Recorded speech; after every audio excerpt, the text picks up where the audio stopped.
Well, let's go ahead and fast forward to Brennan and Clapper and setting the record straight, because they came out with an op-ed in the New York Times where they were setting the record straight, as they say, on all the intelligence that was out against them. But it turned out to be patently false. So why are the people who were manufacturing the Russia hoax now so suddenly eager, Sean, to rewrite the story? We're getting all of the declassifications right now. So now they're coming out and saying, oh, no.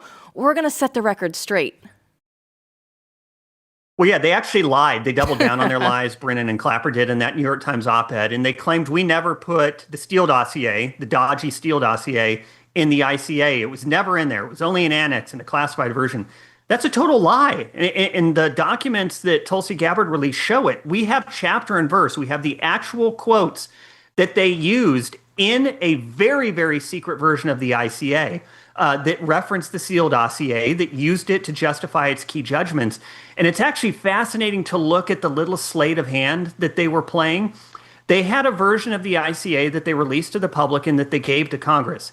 And it is true, that particular version did not reference the Steele dossier, nor did it rely on the Steele dossier for its key judgments.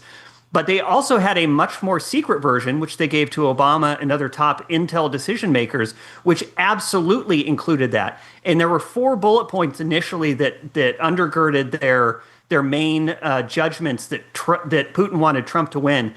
They eliminated the 4th bullet in its footnote, which directly referenced the Steele dossier in that. And they removed that from the version they gave to Congress, so that when they go to Congress and they say, well, you have the version here in front of it, we never relied on it.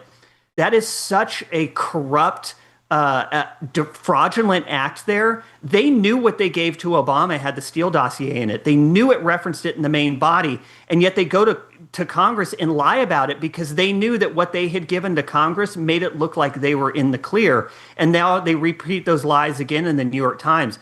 If that's not evidence of a corrupt, fraudulent conspiracy in an obviously guilty mind, I don't know what is. Yeah, it really is unfathomable. I mean, it is just the direct and constant lying. But my one problem with this is that the media is not going to stop. You know, we should, when we mentioned the op-ed, we should just talk about the media as a whole. I think Matt Taibbi had a great reply to Glenn Greenwald today when he said there's no way for any corporate media outlet to cover this story at all. Logically, it can't be done without making major admissions. It'll have to be reported out entirely by independents. And so really this is up to people like you at the Federalist and us at the Blaze and everyone else like Taibbi, et cetera, to come together and just start putting out the story, because they can't do it because they were the ones colluding, and it's just direct contradiction. But they keep on directly contradicting. I mean, so do you have any predictions about whether this is, you know, their final suicide or in front of the nation, or are they going to win this? Because what do you think they're going to do? They have to just keep a straight face and say either we're not talking about it or directly lie to the camera. You're right. They only have 2 options. They can pretend it never happened and never covered it and hope it goes away, or they can lie about it. And you used a perfect word there to describe your role. You said media were colluding. They were not duped. They were not lied to. The corrupt corporate media were willing co-conspirators in this conspiracy to defraud the United States. And so, of course, they're not going to come clean. You know, they'd have to go give up all their amazing little journalism and Pulitzer Prizes for all the lies they fed. They would have to admit that they were co-conspirators. That is an extinction level event for the corrupt corporate media. And, you know, it's just fascinating to watch them handle it, because they really can only lie or pretend it didn't happen, which only continues to erode the credibility that they have in this country still.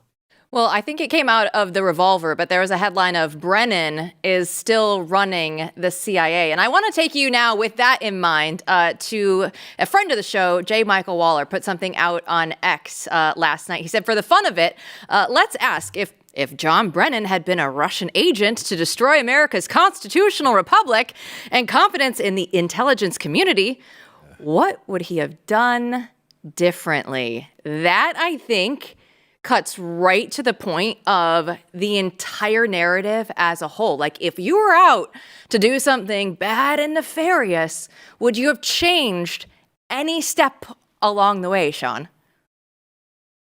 Yeah, it's a great point. And I think it's important to remember that Brennan was an avowed communist. This was a guy who was a member, I believe, of the Communist Party. He eventually disavowed it, pretended it was never real.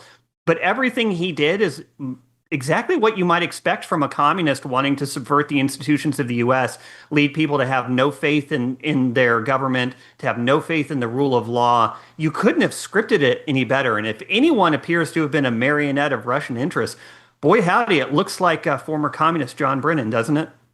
Yeah, exactly. We should say Tulsi also echoed these sentiments about elements within the intelligence community. Let's take a look at that. So yes, there are people who are still working within the intelligence community who had a hand in this. As we are identifying them, it will give us the opportunity to make sure that they and others like them who, again, are so willing to weaponize intelligence to subvert the will of the American people can no longer work in the intelligence community. Now, Sean, you know this as well as anyone, and if you spend any time in Washington, D.C. with the good guys, supposedly, you recognize the paranoia that exists in that city for good reason, because she's almost being moderate in what she's talking about. And the Revolver article, it's got a wild headline. Brennan is still running the CIA, but it strikes me that there's a lot of truth to this, and it's an enormous part of the problem and why it's very, very difficult for people like Tulsi to operate. Yeah, there's a reason we call it the deep state or the permanent administrative state. We allegedly get a new government every 4 years, and you have the political people leave, and you would think they're the ones always controlling these agencies. But there are thousands and thousands of permanent bureaucrats who view the politicians who come in and out as just passing fads. They'll wither and fade away like the grass, but it's the permanent bureaucracy that'll be there forever. And it's the permanent bureaucracy that actually has the right to rule. It's basically noblesse oblige without the noblesse part of it. And so I think Tulsi has a very valid point when she talks about elements within the intel community who do not view themselves as subject to the direction of political officers. They think they have a right to rule these agencies, and if they have to defraud or lie to the people in charge of them to get their way, they're happy to do that. Well, Jill, this is why Sean Davis is one of our favorite people, a great follow on Twitter, and is doing amazing things at the Federalist. Yes, and I'm actually surprised we got Sean on the show because he's out there doing huge things right now because, Joe Rogan, shout out. Let's go ahead and take a look. Sean put out there, got to add featured on the Joe Rogan experience to the old bio. So, we're happy that you're still humble, Sean.